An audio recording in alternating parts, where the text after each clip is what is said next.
ನಿನ್ನೆ ರಾತ್ರಿ ಮಾಡಿದಂಥ ಅನ್ನ ಸ್ವಲ್ಪ ಮಿಕ್ಕಿತ್ತು. ಈಗ ಅದನ್ನೇ ಯೂಸ್ ಮಾಡ್ತಾ ಇದ್ದೀನಿ.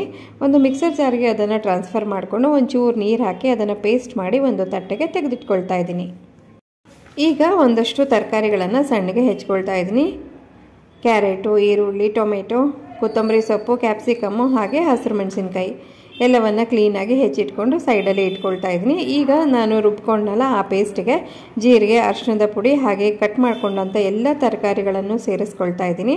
ನಿಮಗೆ ಇನ್ನೂ ಯಾವ್ಯಾವುದೋ ತರಕಾರಿ ಬೇಕು ಅಂತ ಅನಿಸಿದ್ರೆ ಅದನ್ನು ಕೂಡ ಸೇರಿಸ್ಕೊಳ್ಬೋದು. ಎಲ್ಲವನ್ನು ಒಂಚೂರು ರುಚಿಗೆ ತಕ್ಕಷ್ಟು ಉಪ್ಪನ್ನು ಹಾಕಿ ಕಲಿಸ್ಕೊಂಡು ನಂತರ ಬೇಕು ಅಂತ ಅನಿಸಿದ್ರೆ ಒಂದು ಸ್ವಲ್ಪ ಗೋಧಿ ಹಿಟ್ಟನ್ನು ಸೇರಿಸಿ ಒಂದು ಹಿಟ್ಟನ್ನು ಕಲಿಸ್ಕೊಂಡು ನಂತರ ಒಂದು ಬಟರ್ ಪೇಪರ್ ಮೇಲೆ ಈ ರೀತಿಯಾಗಿ ತಟ್ಕೊಂಡು ಒಂದು 5 ಹೋಲನ್ನು ಮಾಡಿಕೊಂಡು ತವಾದ ಮೇಲೆ ಬೇಯಿಸಬೇಕಾದ್ರೆ ಸ್ವಲ್ಪ ಎಣ್ಣೆಯನ್ನು ಆ ಹೋಲ್ಗಳಿಗೆ ಹಾಕಿ ಚೆನ್ನಾಗಿ 2 ಕಡೆ ರೋಸ್ಟ್ ಮಾಡಿ ಬೇಯಿಸ್ಕೊಂಡ್ರೆ ರುಚಿಯಾದ ತಾಳಿಪಟ್ಟು ರೆಡಿ ಆಗುತ್ತೆ.